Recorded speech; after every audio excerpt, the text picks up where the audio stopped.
And it started. Well, it tells me it started. Good afternoon, good morning, good evening, wherever you are, dear viewer. We are honoured this evening to be joined by Rich Hanson, president of the AMA, the Academy of Model Aeronautics in America. We're waiting for Steve C. Ah, there he is. Steve C's popped up, bang on time. Fantastic. It's Steve Cohen. Yes. Yeah, Steve Cohen. Yes, hello, Steve. Well done. And I got the name of your group completely wrong earlier. It's tell me what it is. What is the name of your group? The Drone User Group Network. We refer to it as the Doug. The Doug. There we go. And house regulars, Jonathan, Loretta, Bruce, and Sean, who's been here before, Sean Wenland. And who are you really representing? Sean, NorCal FPV, I suppose. Yeah, NorCal FPV at this time. I guess you could call me sort of an activist and educator at this point in time.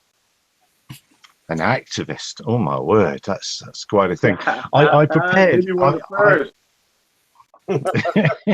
Well, yes, I prepared this because, of course, I couldn't get hold of Bruce in time to use the render farm to generate this graphic at the back here. But basically, I think it's quite interesting that AMA sits on about 200,000 members. Doug has about 20,000, and currently they're in the region of 32,000 Part 107 registered pilots, or pilots have gone out and taken the test, and the FAA have registered 770,000-ish users of small unmanned aircraft. For our American audience, I deliberately kept it in European there. That's for aircraft that weigh between 150 grams and 25 kilos. And that's not actually 770,000 aircraft, that's 770,000 people. They all might own many, and one number fits all. And so the numbers of people out there playing the game are quite high in America. It's quite amazing. That's happened quite quickly. So we've brought the guys on to ask them how they're going to help you, dear viewer, if you have any problems or stuff in life. Now, we've sent some questions beforehand, and I'm just going to go, if there's no objections, down the list. And these questions were generated by the team. And we'll start with Rich, and we'll go to the top question, which is, what is your organization's view on trying to lobby, influence, or litigate to protect drone operators from state or local drone laws? And the rest of the crowd, you join in when you see fit. So over to you, Rich, and once again, thank you very much for taking the time to join us. I appreciate the opportunity to be on the call with you. AMA has been actively advocating for the entire unmanned aircraft community, both the recreational and commercial, but mostly recreational, truly for decades. But in this regard, regarding to regulation, specifically since 2008, AMA sat on the original aviation rulemaking committee that the FAA commissioned in 2008 and turned in its recommendations in spring of 2009. As far as state and local legislation is concerned, that really didn't come into play until, let's say, the last 3 years, where states, counties, and cities really have become active in creating legislation to either restrict or in some cases prohibit the use of unmanned aircraft within their communities or within their jurisdictions. AMA actually has a full-time advocacy staff that addresses both federal, state, and local issues. We track well over, I think we're approaching 300 pieces of legislation this year that we're actively tracking, are interacting with. We're also joining with other organizations such as CTA, AUVSI, and other stakeholder groups that have an interest in this legislation. And we are actually actively involved in working with associations as well as legislative bodies and trying to dissuade a legislative issue, or at least if they're going to pass legislation, to try and pass something that is not going to be a barrier to entry to the industry. So I guess the shorter answer is that AMA is very, very actively involved and actually spends, I'm going to say, over the last 8 years, close to $1 million advocating for the hobby. Okay, and I'll throw that over to you, Steve. What are you guys doing? And perhaps maybe can you give us some examples, a couple of examples of what you're doing?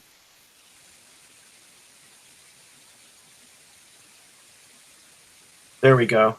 Sorry about that.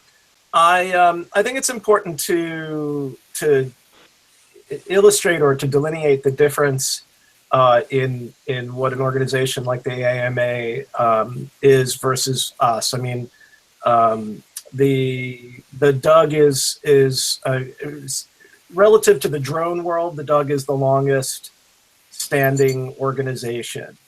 However, I mean, we certainly don't have the the chops that AMA does. We haven't been doing it for 80 years. We started as a grassroots organization, and we are in the process of right now really working not only from the ground up, but from the top down. And in fact, Loretta is on our advisory board. So hello, Loretta. And so I mean, I think it's important to also stress that we don't present ourselves as the anti-AMA or against the AMA in any way. We feel that the more people that can be working to advocate for drone users of all kinds, the better. And what we've been doing in our local and in our national regions, or I should say our local regions and our national, sort of central, is we're really trying to identify the needs of drone users as opposed to aero modelers, and that there's a distinction that we feel is important to recognize and to embrace, and that's the less traditional, more entry into drone world with the potential to go further and make a business or to somehow take it further, where I think that traditional aero modeling never really had that as a potential outcome. So I think that our mission is a little different in that we we want to embrace those people, and to so insofar as bringing the community together, our work is a lot about dealing with local municipalities. I know our chapter in DC has been doing a lot of work trying to open up parts of the large no-fly zone around the DC area, and to talk to parks representatives in different parts of that region to try and get permissions and to allow drone operations in those regions. And we're trying to use that as a blueprint of sorts, pardon me, to push out to the other regional chapters that this is a way to create relationships and to access the STEM education side and things like that. So we're trying to create a kind of blueprinted how to build your drone advocacy kind of menu card. So that's one way, and then other ways are working with manufacturers and working with other people in industry to get ourselves positioned as not the only community-based organization in some way, whether overtly or tacitly, approved by the FAA, or at least in some ways recognized by the FAA. So that's really our main push right now, is to work on the advocacy side, work on the recognition side, while we build our value proposition. And also, Cool. Doug supported John Taylor's lawsuit in That's correct. helping Yes. defray the expenses for challenging both the 101 rules and the registration rules. That's exactly correct. We did some fundraising around that, and have just actually dispersed some of the funds that we raised from on a volunteer basis. Yes, and in fact, what we're also doing along those lines is we're working to get one of our representatives, one of our officers on the ARC, and that's something that we would our group would be funding as well. Is any kind of expenses that we can foot for that representative. Obviously we don't have $1 million to spend on advocacy. We have we got 2 nickels and a lot of energy and a lot of care. But we do, we do see ourselves as having a good vision and being of the right mindset. Well, let's. So I had a quick question, actually. Oh, go ahead if you want. No. After you, go ahead, John. So I had just a quick statement first, and then a question actually for both of you guys. It sounds like you guys are both doing a great job from the top up, kind of a more holistic point of view. And the drone group here is doing a little bit more of a proactive approach on some of their actions. But have either of you analyzed or really sought much in the need for the recreational drone users? Or are you pretty much focusing on the path for commercial use, which has been, the focus of the industry at this point in time? Rich, do you want to field that one first?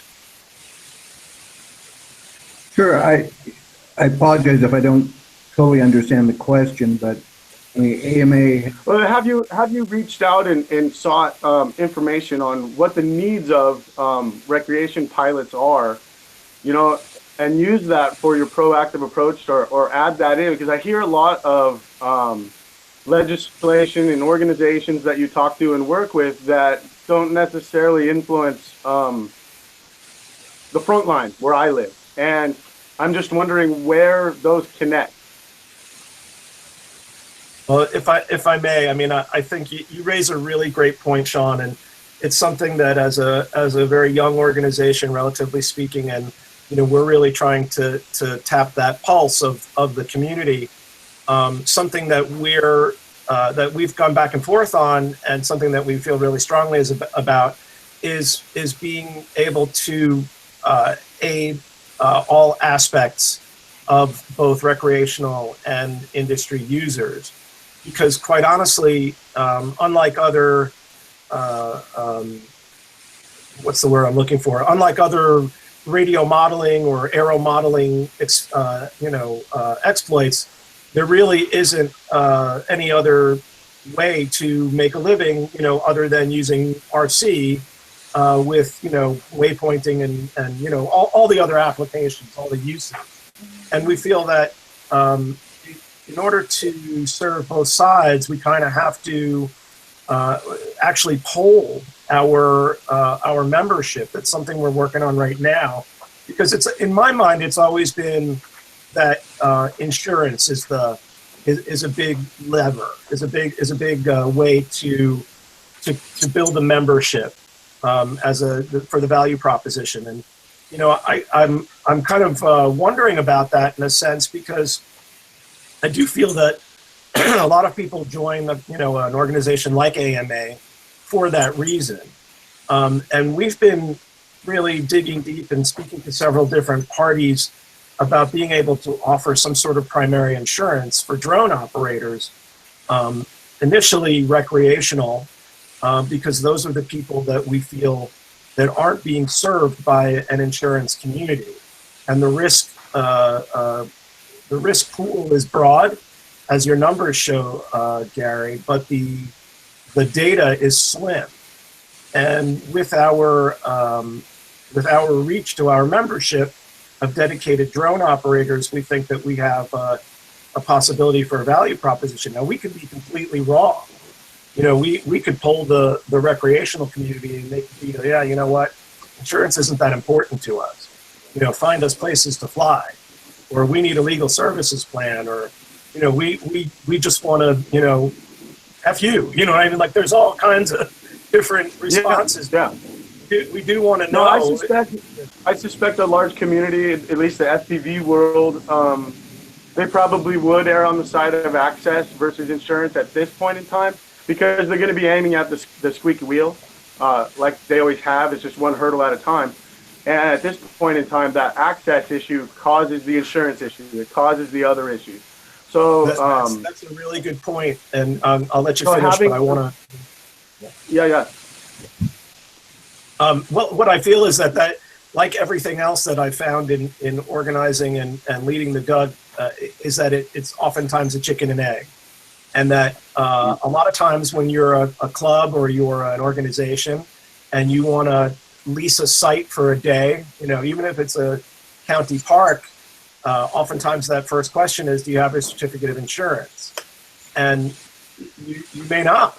You may not. And we think that is a great avenue for drone racing and for drone fly-ins and for STEM events and for that sort of thing, where we can be able to, through the DUG membership, offer site insurance, whether it's on a permanent or on the pay-as-you-go model.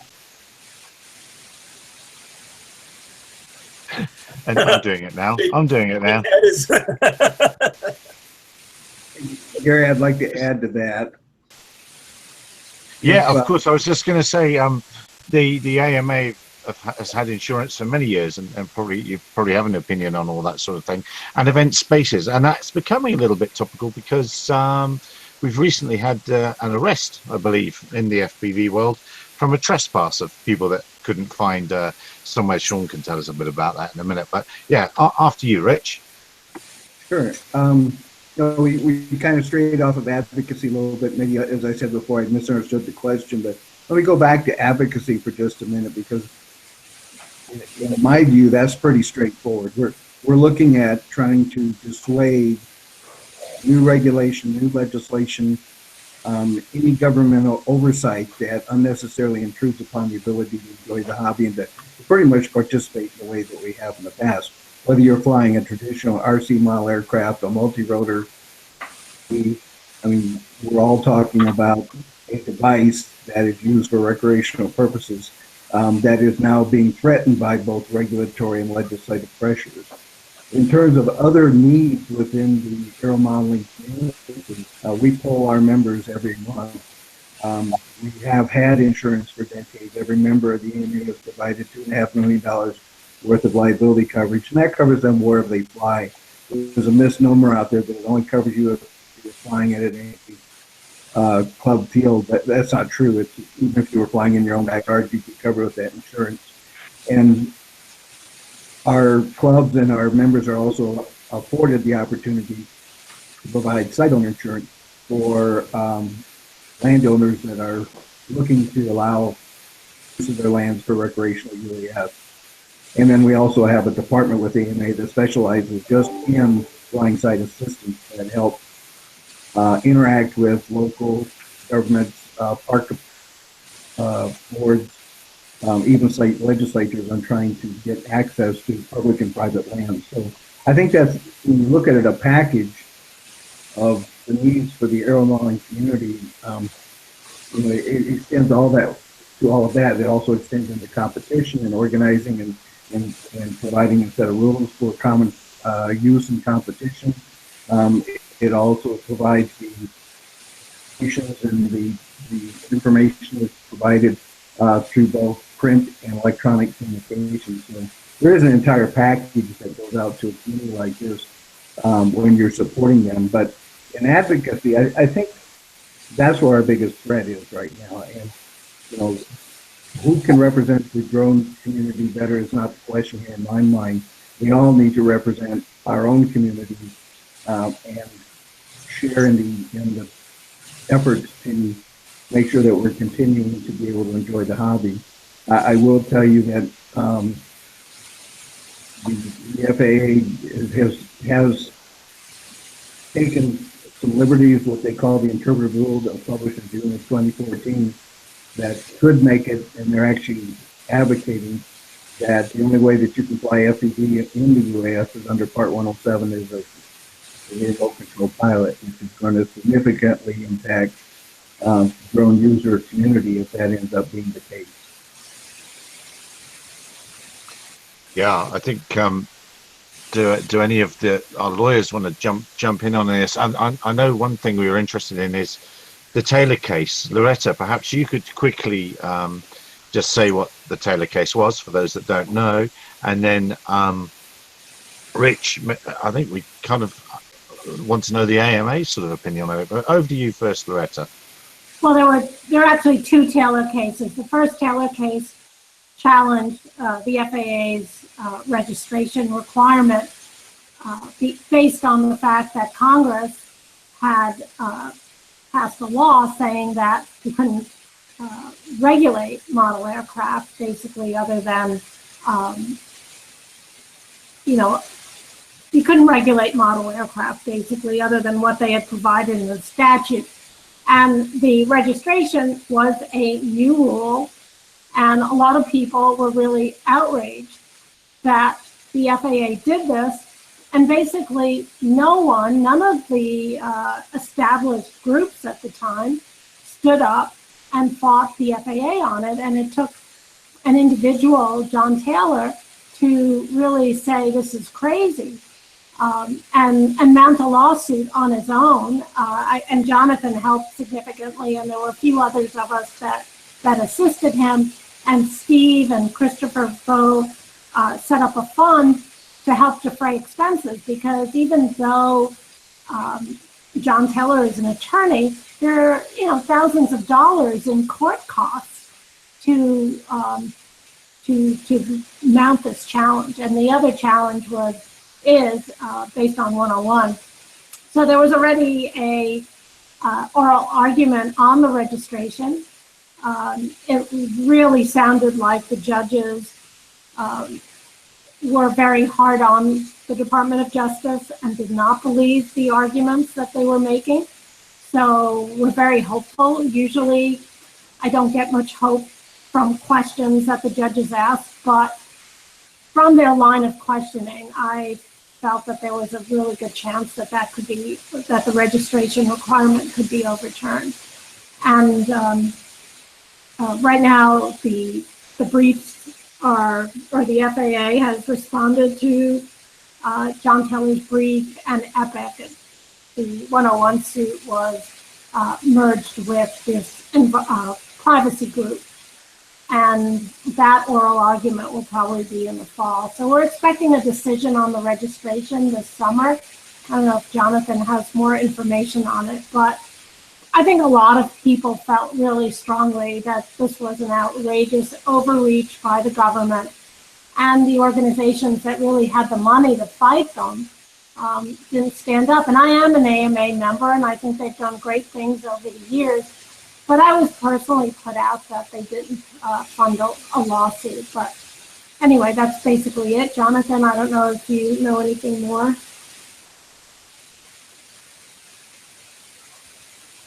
No, he's probably on his treadmill again. So, Rich, let's kick that back to you then. What's the AMA's response, and is the AMA going to step up to the plate on this one? Well, AMA certainly supports it and concurs with the viewpoints that are brought out in the Taylor case. I mean, we sat on the task force for registration, made that case before the FAA during that deliberation. The FAA's viewpoint is that they have always had the ability to register unmanned aircraft, model aircraft, but have used their discretion not doing that until this point in time.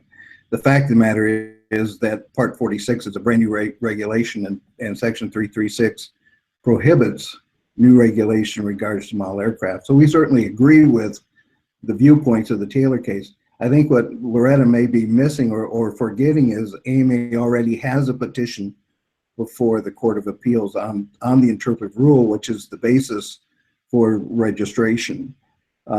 We've had that case on there since August of 2014.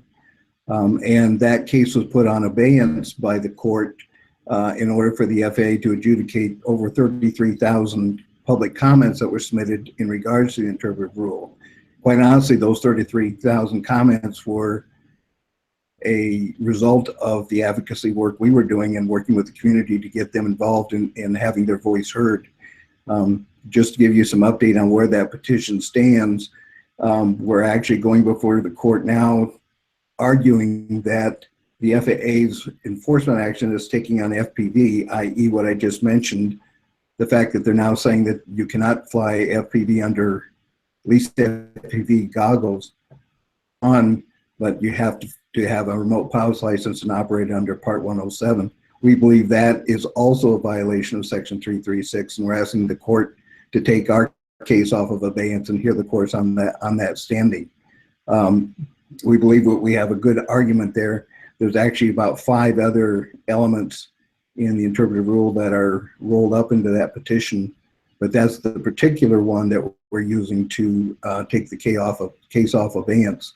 You could also argue that the registration rule that they passed or enacted, what was that, year before last, it actually became effective last year, 6, and is a rationale for taking the case off of abeyance as well. I think I've unmuted me and muted everyone. Yeah, I've muted Loretta. I'm sorry, I've muted. See if you can unmute yourself there. That's terrible. It's very rude, isn't it? I muted myself. Don't worry. Well, this is all going off. There we go. There's Loretta. We can tell because of the hiss. Anyway, I was just going to say, I didn't forget that that lawsuit, and I'm glad to hear that you're going to ask for the court to take it out of abeyance on the FPV.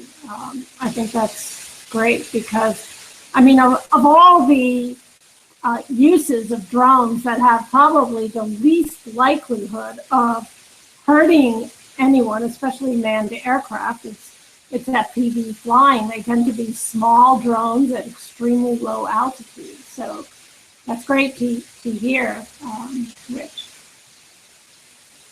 Sure, I appreciate that. I mean, quite honestly, the FAA's concern isn't really the FPV racer that's being done at, 30 feet or less in some cases.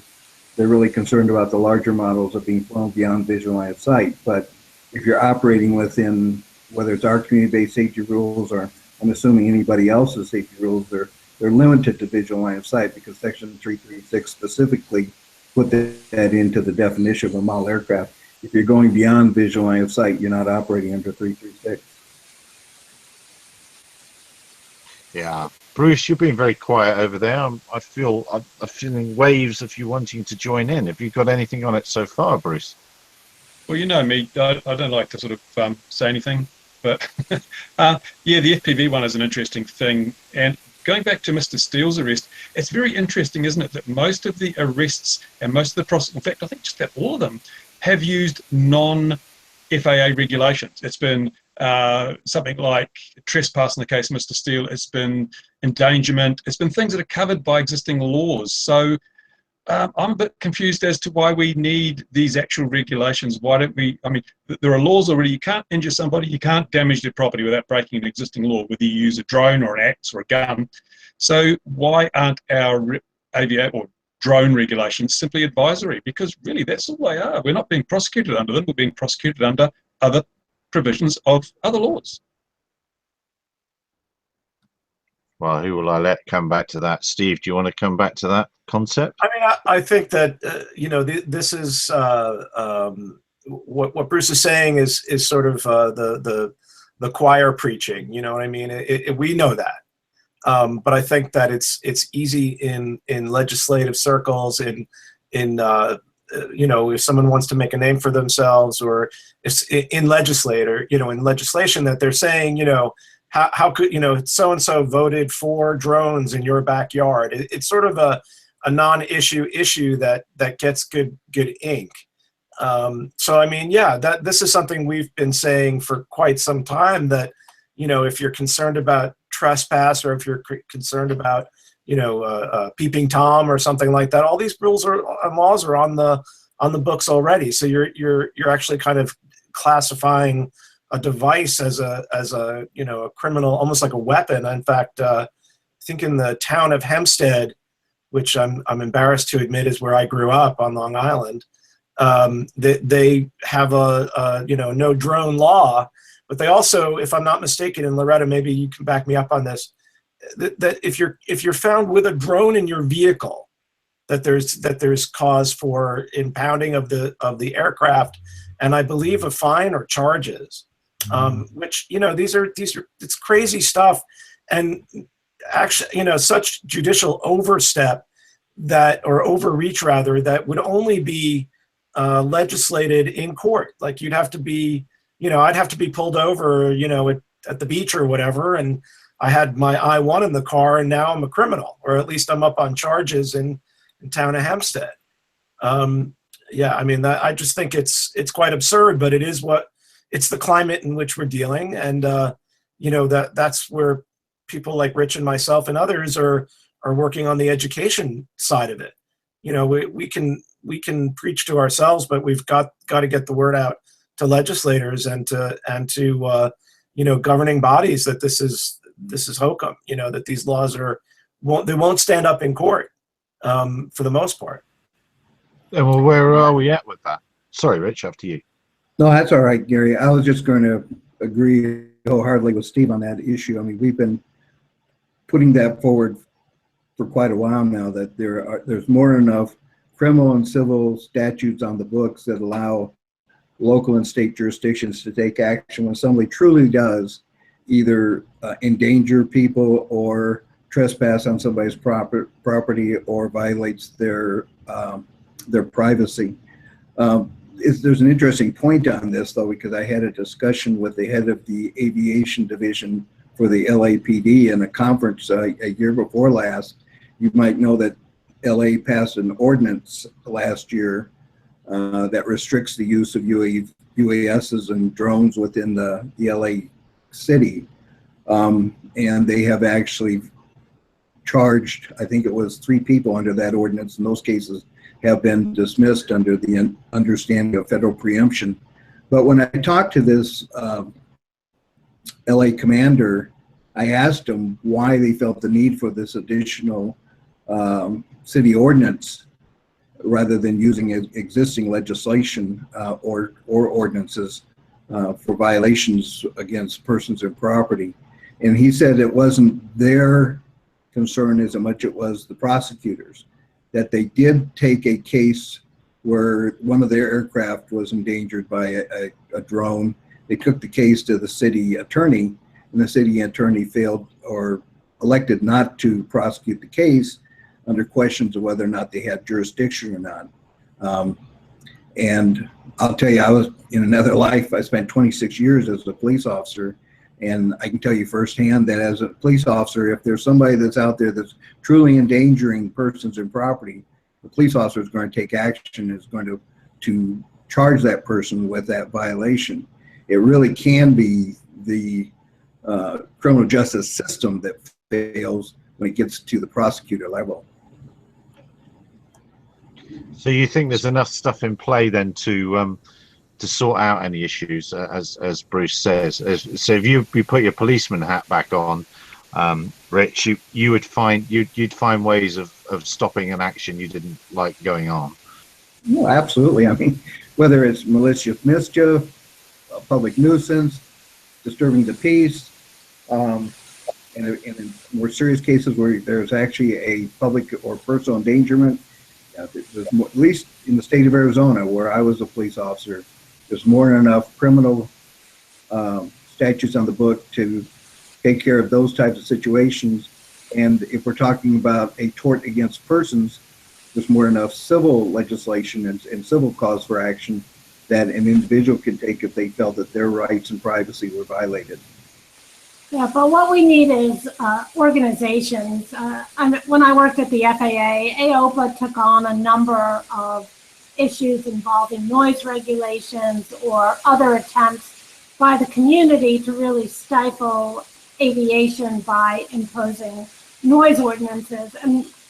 And clearly, other than Dr. Singer that sued in Massachusetts, we don't really have very many people that are going out and suing. So some people are getting arrested and the cases get dropped, but that's really not a great way for most people to deal with a law that's unfair. I mean, most people don't want to be arrested, it has huge implications for a lot of people, and it could actually affect your 107 remote pilot certificate or your ability to get it and things like that. Some people would lose their jobs just by getting arrested. Yeah. Let alone employment, I was going to add. That's right. So we really need groups with money to fund challenges so we can get it up to the Supreme Court and get some, or at least get it to a court of appeals, so we start getting some law that can then be used to stop other municipalities from legislating. So, I mean, I'm hopeful, and I filed an affidavit as an expert for Dr. Singer. I'm hoping that he wins his case. I mean, he should win his case. He's got a great case. And that begins some federal court decisions on preemption and the illegality of a lot of these laws.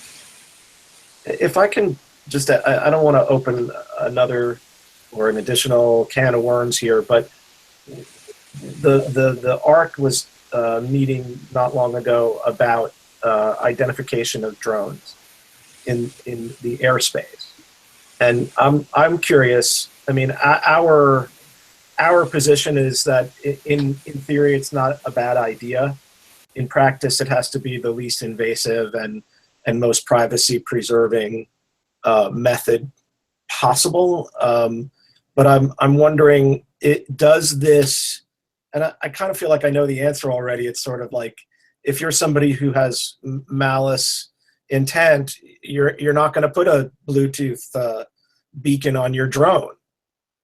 So I'm just curious what you guys think of that, and whether you think it's a reasonable foray or a reasonable task for the ARC to be working on. I mean, the flight over people has been kind of tabled until we've, I think it was the TSA that stated, before we talk about flight over people, who are the ones that are flying over the people, who's doing the flying.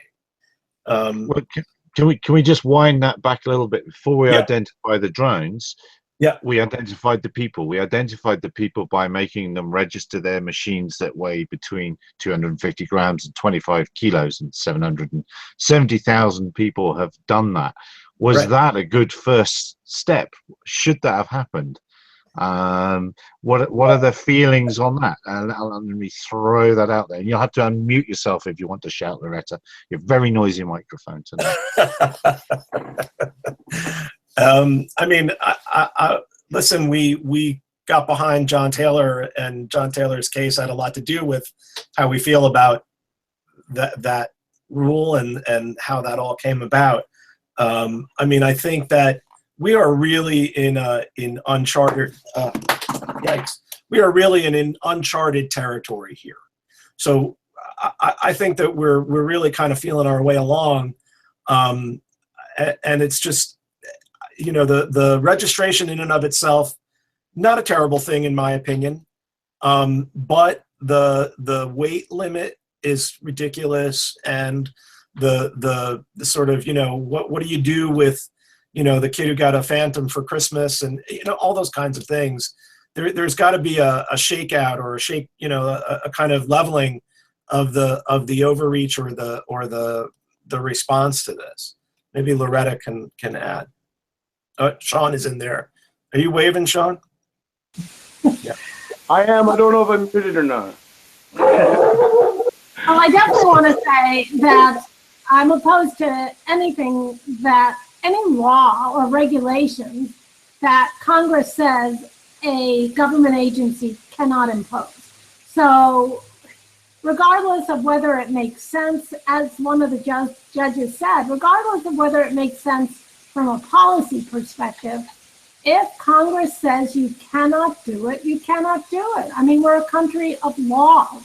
So government agencies shouldn't just make things up because they think they know better than Congress. Maybe they know better than Congress, but our system is not one where federal agencies get to make things up. So I'm totally opposed to the law because it is illegal. I'm also opposed to it because I believe from a policy standpoint, it makes absolutely no sense. I do not believe that people were educated by registering the drone, which is one of the arguments the FAA made. I do not believe that you can identify anyone by the fact that the drone is registered. As you know, you can't even see the numbers. You don't have to have the numbers exposed. They can be inside. And if there's an incident or an accident, there's a extremely high likelihood that you will not recover the registration, not to mention the fact that bad actors are not registering their drones. In fact, good actors aren't either, because the 700,000 registered doesn't jive with the millions of drones that are sold. So, well, Loretta, just one question. Now, Loretta, you said that they're breaking the law by passing these regulations as government department. Now, if I break the law, I get punished. I can be fined. I can be imprisoned. So what's the punishment when a government agency breaks the law? Or are there two sets of laws or two sets of punishments? If you're an agency, you can break it with impunity, but if you're an individual, you can't. What's the story there?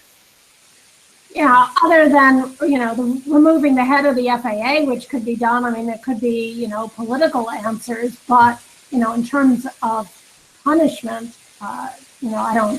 It's not a criminal act. I mean, I think that's, but that sort of simplifies the question in that it's a sort of rule of order that's being broken. That kind of a parliamentary law or a governing law. It's not. They're not robbing a liquor store. The punishment is you lose your job or you get sent to podunk or relocated. Yeah.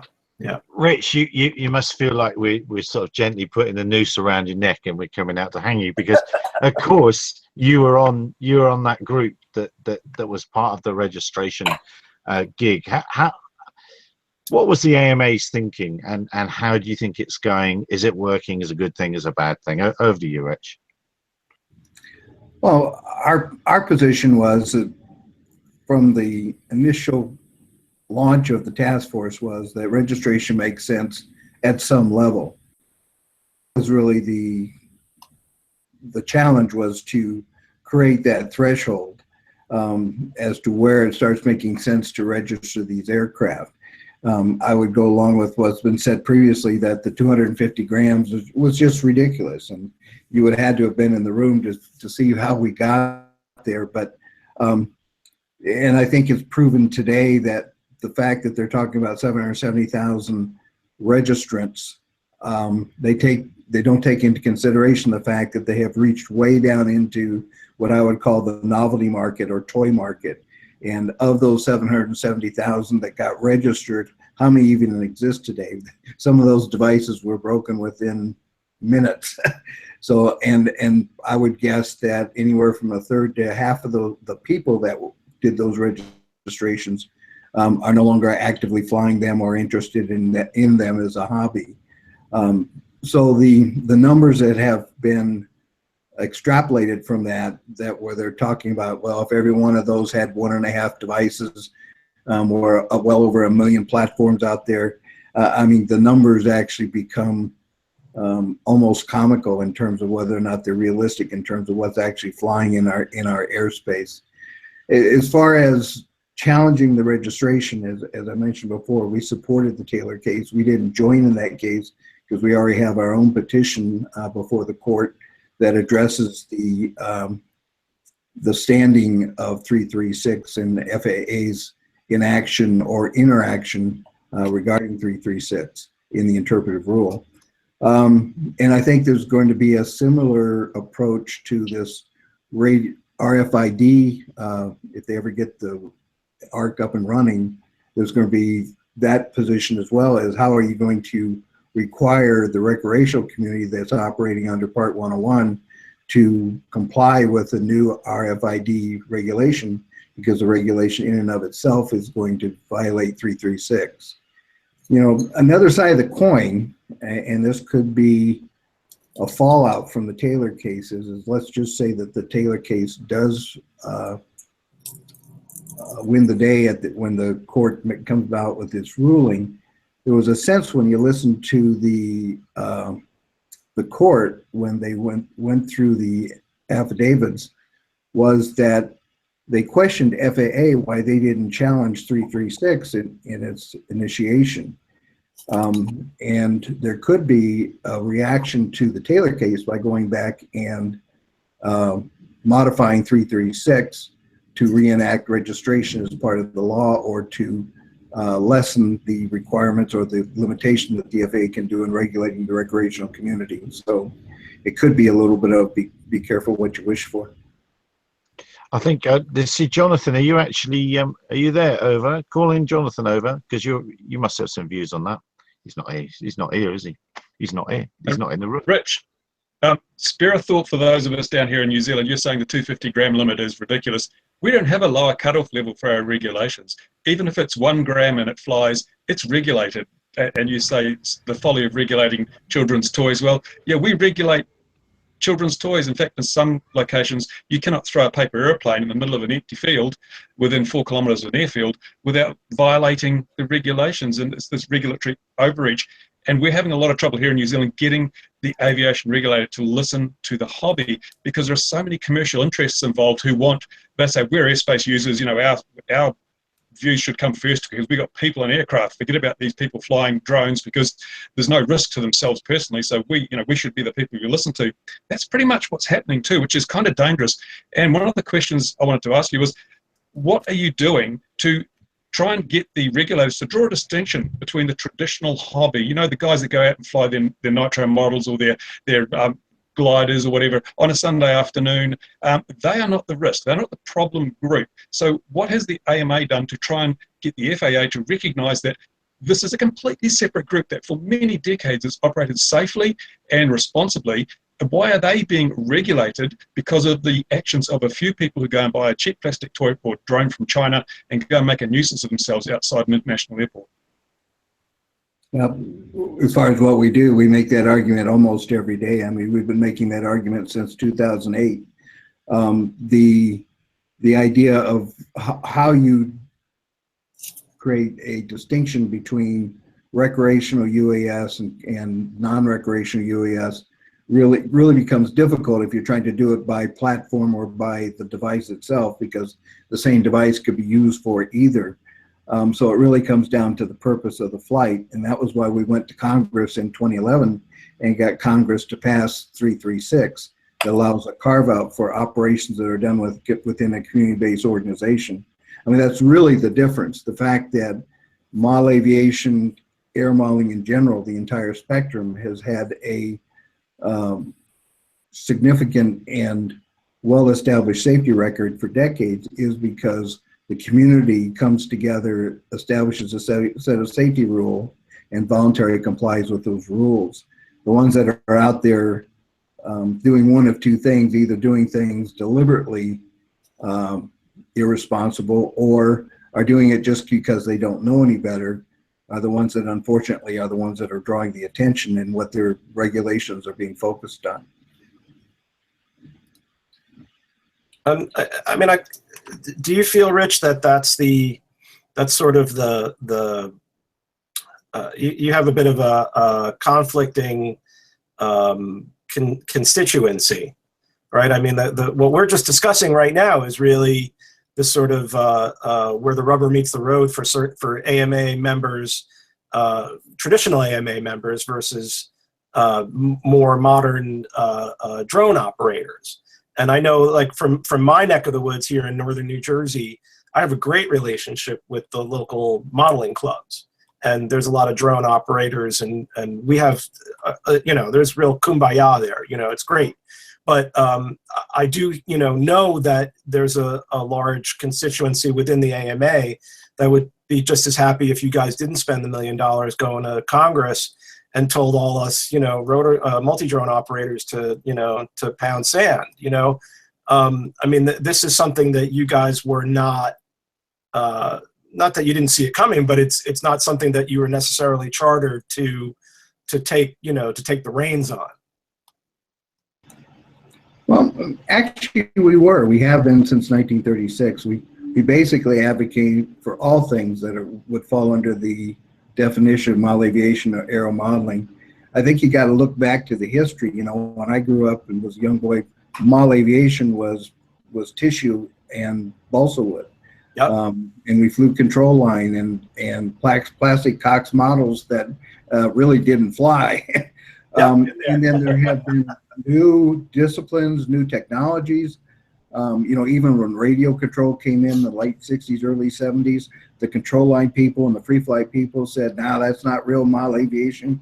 When RC helicopters came in the 70s and 80s, there was pushback on that. When turbine engines came in, there was pushback on that.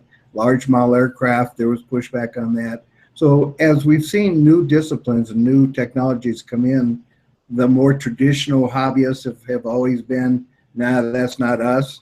And we do, I won't say we struggle with that, but that is something we have to work with in our community, because we're trying to make sure that all of our clubs are welcoming to all aspects of the hobby, not just the part of the hobby that they're particularly interested in.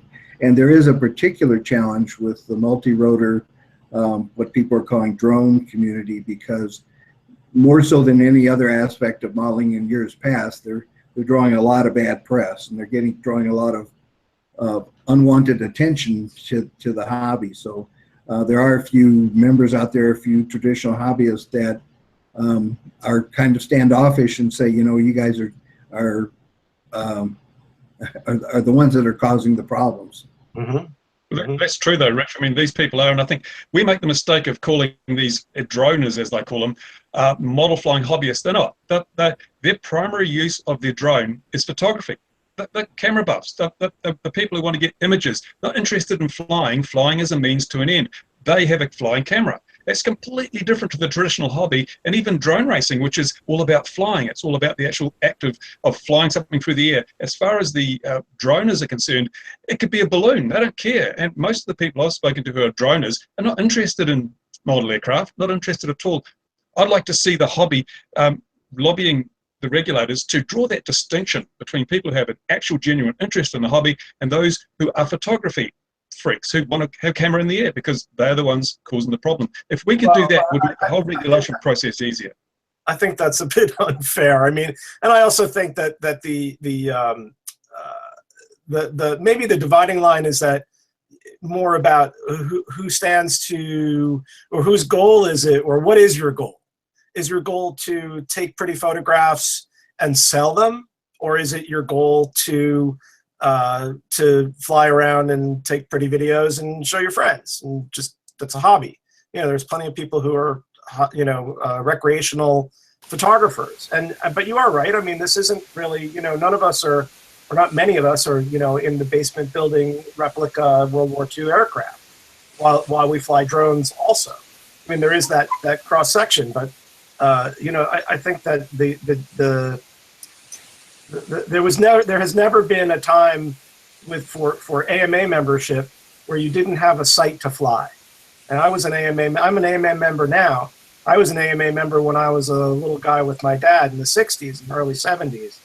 And, we had to go fly out in the, some swamp or something, because that was our field. And you're perfectly happy to fly patterns and Immelmans and all that sort of stuff.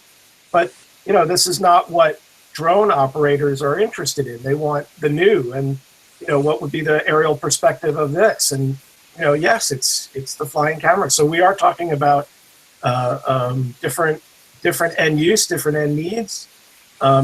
Yeah, there's a difference for sure. But I mean, go ahead. I've seen them both for a very long time. You're right. It's exactly right. The goal of each of them is different. How they're going to reach that goal is different. And that changes their needs and their wants in light of all of the regulations as well. So they don't necessarily need to be separated, though, in the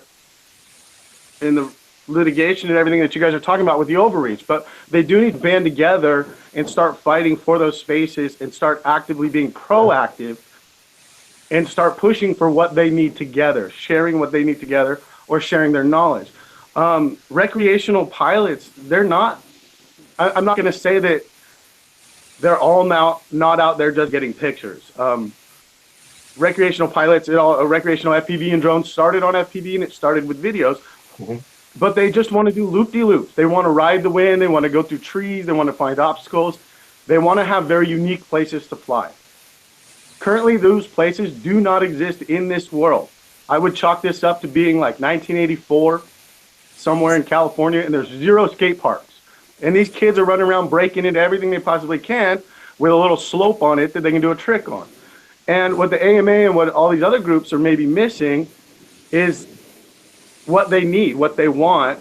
And you guys don't really realize that these kids out there are getting kicked off of the steps and the railings of the city every night. They go out there and they're told by law enforcement to stop flying their drones out of parks every day. It happens out there on the front lines every day. And so we're fighting it down on the bottom while you're fighting it up from the top. And somewhere in the middle we need to meet, we need to communicate, because our needs need to be translated so that we don't have this conflict on the front lines anymore, and it doesn't keep producing the negative media.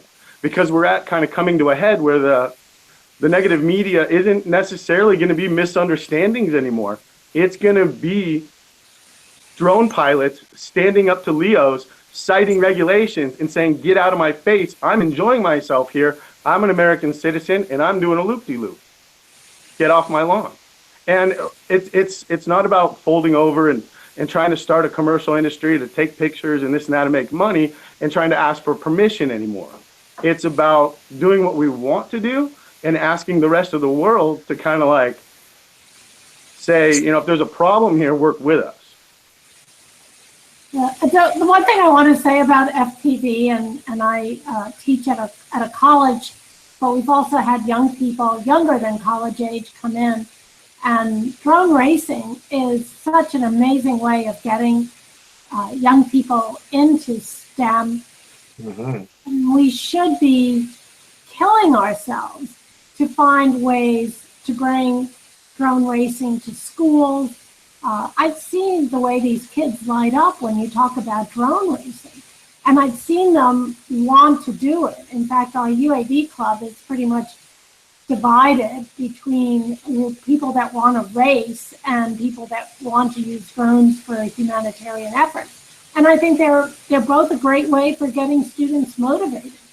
So I think that we have to get people to come to hear how you can motivate students with FPV, with drone racing. But in terms of, whether you're taking pictures or not, I mean, I'm a hobby photographer. I use my drone for photography. But if you look at the data, I mean, there just isn't really a problem in terms of what's happened. So there's been a lot of hysteria about drones, but the reality is that with all these millions of people flying, you really don't have that many incidents around the world. Agreed. Yeah. I mean, I can't disagree in any way. I'm a STEM. I teach STEM at a technical high school. I teach robotics lab, and we fly drones on our campus, and our students have a drone racing team. And you're right, Loretta. I mean, I just see so many of these kids really light up, and I also think that that's partially the strength of what we can do as community leaders, is to bring up that next generation. And that's all great. I think that's where careers are going to be in the future, and it's an automated society is kind of where we're headed. It's very much that's very much an AMA piece, though, isn't it? I mean, they've set up since 1935. I think you said, Rich. The education piece and all of that. It's there, isn't it? And any group, all groups, have got to work towards all of us. I mean, we're all talking, and hopefully we're all quite responsible citizens. We might not be really, but hopefully we are, and we probably all fly in a fairly safe way, regardless of where we are and what we're flying. Be it a drone for camera purposes, be it a scale guide. I can't turn my camera around, but I've got gliders there. I've got a powered airplane over there. I've got a drone over there. We all fly all sorts of things, and the message that needs to get out, I think, is one of safety. There's definitely been overreach on part of the Federal Aviation Authority. And each group, I meant to say earlier at the top of the show that Kat from AOPA sent her apologies. She wanted to be here as well. The people from Node, well, I've tried many times. They've stood up as an advocacy group, and there's nobody home. So I find that quite interesting. I'm wondering quite what they are advocating, or who they are advocating for, and who the end company is that needs advocating. Anyway, I'm digressing. But everybody needs to move in the same direction with a safety net, or have the same team message when they go and talk to the FAA.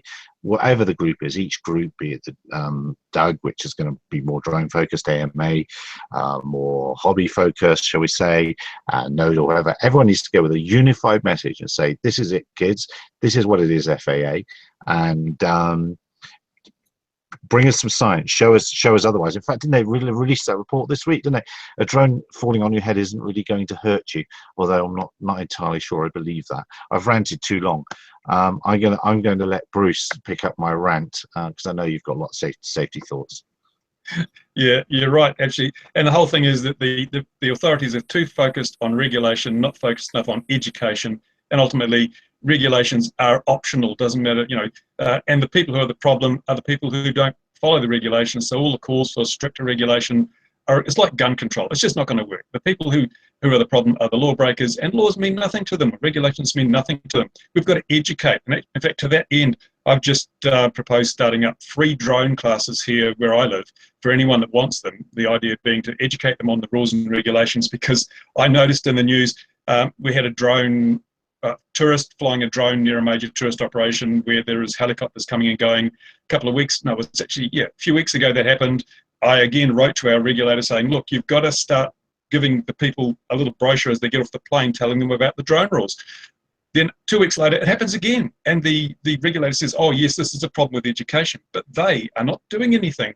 And it's up to us as a community to go out there and educate as much as possible. So I'm dedicating a huge amount of my time to educating the people in the area where I live, because if we can educate them and they don't do stupid things, then the justification for regulation is reduced. But again, it's worth reminding everybody there has never been a single verified instance of a drone colliding with a full-size aircraft, despite what Fox News says. And so we've really got to point out to these people that they are overriding with their regulations. It's ridiculous. They haven't quantified the problem accurately. They haven't defined the risks accurately. Every study I see, as Gary says, points out that the risks have been overstated. There was the George Mason University study on the likelihood of a mid-air collision with a drone and a full-size aircraft, which made the figures, the figures were ridiculously low. The risk is incredibly low. And now, even if you do get hit by a drone, the risk of any significant damage is really low. So, yeah, we've just got to, the trouble is, I think the regulators, they've got their agendas. Maybe we need to go a level higher, because are we looking at the wrong people? Are the regulators just doing what they want? We need to talk to their bosses and say, look, the people responsible for this are not doing their jobs properly. They're unreasonably compromising the freedoms of people who aren't a problem. So maybe they need to have a talk with them. Is that an opportunity? Is that an option? I don't know, Loretta would know in the USA, but here in New Zealand, I've started conversing with the Minister of Transport, because the regulators just ignore. They ignore me, they ignore the National Model Flying Body. So maybe they will have to start listening to the minister. He's the person, he's their boss. That's all I can do. I reckon Richard probably have a closer ties. You've probably got congressmen that have been AMA members since they were small boys as well, or girls, and aviators. So has the AMA considered going higher, Rich, or are you going higher? Oh, absolutely. I mean, as I said, the reason we have 336 or Public Law 95112 was because AMA went to Congress and asked for a carve out for model aviation, and we're up on the Hill routinely. Congress is going to be, maybe if it can ever get past the health care and the tax situation this year, they're going to have to tackle the FAA reauthorization bill this year. It'll expire in September. My guess is they're going to do another continuing resolution, because I don't really see them getting a full reauthorization out, but they could do the same as last year and create an extension that has provisions within it. There was a couple provisions that were pretty relevant last year. The 2209 was a section that they put there that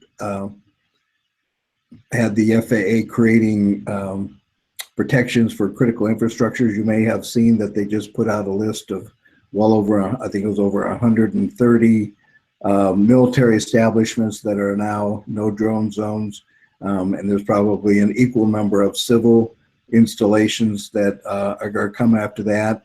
They've tasked the FAA with coming up with this idea of being able to remotely identify an airborne drone. That was also part of the extension from last year. So yeah, the legislation or the Congress is going to be acting on the reauthorization bill in some fashion this year, and certainly AMA will be lobbying and working on that as we go forward. Our biggest concern is protecting 336. There are elements in the, let's call it the aviation community, that feels that there shouldn't be any carve out for recreational activity, that everything should be regulated. And there's advocates on the Hill that actually are calling for abolishment of 336. We think 336 needs some work. There's ways that it can be enhanced. There are ways that can be better defined. There are certainly some things as far as putting an enabling clause in there to allow FPV to happen per legislation, because as I said, FAA is already intending to require FPV operators to operate under Part 107. We believe that makes no sense at all, especially for the FPV racing community. So there's a lot of work to be done on the Hill. We're going over time here. I'm going to bring it back to Steve mentions the electronic identification of aircraft. It is something I feel quite strongly about, and I know that Jonathan feels quite strongly about it. I don't think it's going to work. So before we go, let's just throw it to floor. I'll put my 2 penneth in. I see it's a bit of a gold rush, and the first companies are rushing to be the provider of the service without a lot of thought about it, and what privacy protections are going to be put in place, and as we said before, bad actors are going to get out of the way of it anyway. I don't think it's a great thing, and I think the FAA are wasting time. They should be looking at other stuff first and getting that done, and not waste their time with this. I think it's a frippery. Anyway, ranted again. Over to the floor. No one? Going once, going twice. Steve, anyone? No? Can I get one more question in for Rich before we go? Of course. Rich, do you have any plans in the future to be actually advocating or asking for public funds or airspace set aside for FPV and drone use in the future besides AMA parks? I know that for aero modeling, AMA fields and clubs and organizations and your long history and rich heritage covers that. But in the future, for the needs of FPV and drone use, wouldn't it make more sense that that those wanting to regulate and shut down the airspace for us also provide an alternative for us to operate? Sure. Actually, there's 2 sides to that issue. One, I mean, we advocate strongly that the individual hobbyists should be able to go out and find their own safe place to fly, given the parameters and criteria on how to fly and operate safely. We're opposed to being relegated to specific flying locations, i.e. if they pass regulations and said, yeah, and Canada is a good example. I don't know if you're aware of this or not, but Air Transport Canada just passed a policy that says that in order to operate under their community-based program, their exemption only applies if you're flying at up there, their equivalent of AMA is called MAC, MAAC. So you only are provided the exemption from regulation if you're actually flying at a MAC field. We would hate to see that same type of regulatory structure put in place in the UAS or in the US, because we believe that individuals should still be allowed to find their own safe place to fly, even if that's their own backyard. On the other side of the coin, and you brought this up before, Sean, that I think is a very important point, the needs of the multi-rotor drone FPV community are different in terms of the space allocation that they need to operate. Although they can operate on a traditional model aircraft field, and we encourage our clubs to find adjacent locations alongside their flying site amenities to allow FPV and multi-rotors to operate. But we're also working with the National League of Cities to encourage them within their communities, much the same way they did for skateboarders, to create what we're calling drone zones or drone ports, to actually set aside public lands and recreational properties specifically for UAS operations. We think there's a great opportunity there that they can actually put infrastructure in that would allow them to operate, FPV racing, that would allow them to maybe have some amenities that give them some photographic opportunities. I think there's a lot that they could put into those kinds of properties that would be uniquely suited to that community. And that's exactly what I was. Thank you very much for that explanation. That's good to hear that somebody is doing something like that. Thanks, Rich. Yeah, interesting enough, we've had good reception. Tony Stillman, who is our Flying Site Assistance Coordinator, who's leading that project, has actually gone to several of the National League of Cities and the regional conferences and promoted this idea, and it's well received. There are actually a lot of communities looking to do just that. No, that's great. Just to add some more to that, I wanted to point out that those types of places, if and once established, as simple as a small gravel parking lot and a porta potty, provide the community locally for education centers, places where people can go to latch on to the other local community, just like an AMA club. But this would be, free, public funded, so on and so forth. Just like they don't pay for insurance for the skateboarders who are flying out of these 12-foot bowls down the street at this $1 million skate park. The city doesn't pay for insurance. And there's still skateboarders running around town doing what they want to do. They still will. But parents have a place to bring their families to go to the skateboard park, learn and network with the community that's there. And it would be really nice to have something like that for not just for multi-rotors and multi-rotor racing, because I even drill down deeper. There's even a difference between multi-rotor races, fixed wing recreation, and multi-rotor recreation. And that's all just simply below what I would call your aerial photography. So in the recreational realm, there's still 4 different types of users that possibly need 4 different types of areas, size, and terrain. And so we are drastically different than a traditional AMA field in that we don't want a wide open area. We want a whole bunch of stuff out there to run into, or even trees and elevation, these types of things. So it becomes quite a problem when we don't have these places or we're seeking them out. And it's good to hear that that's going on. And if you need my help or the community's help in seeking out what those needs are, what our wants are, to draw those people out to those places and advertise to those cities, that's the kind of work I'm interested in doing. Cool. That's great. Does anyone want to pick up on the drone identification before we go on? Yeah, actually, while we're on that subject, you probably noticed, getting back to was it DJI, who are a big proponent of this. Did you see the situation in China?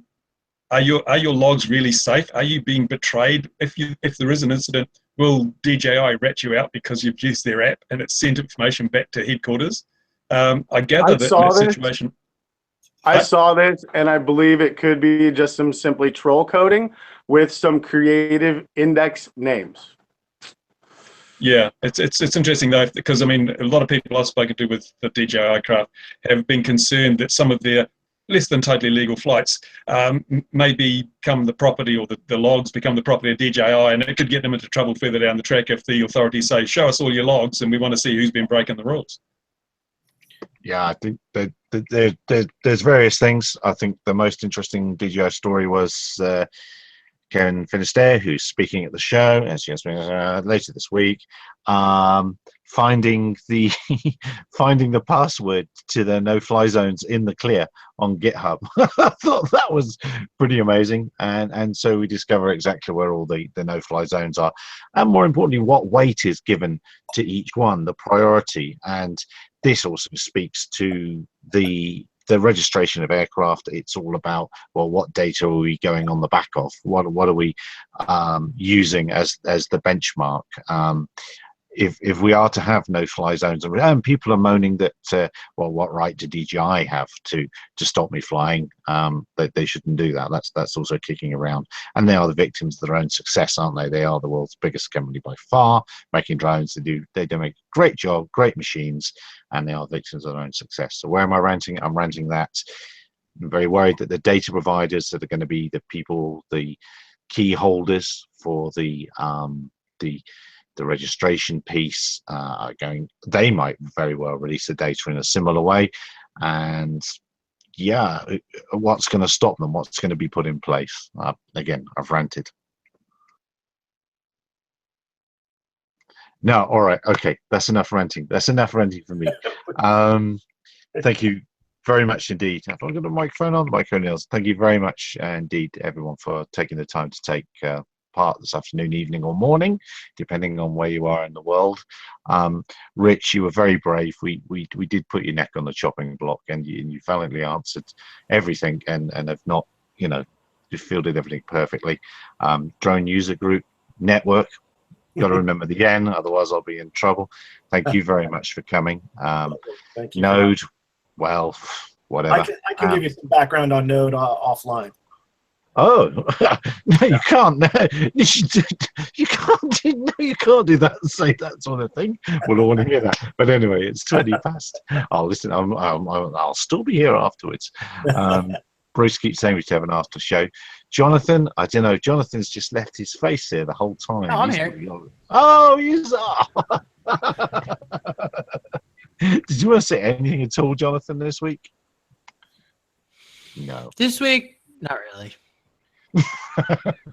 So on that note, do the YouTubey bits, subscribe, and all those other good things. I think you're supposed to do that as well. Dear viewer, thank you very much for taking the time to join us. We'll be back here again next week, 2100 GMT, same time, same BAT channel. Thank you very much, everyone. Thanks, Loretta. Thanks, Sean. Thanks, everyone. Cheers. Bye. Bye. Bye. Bye, guys.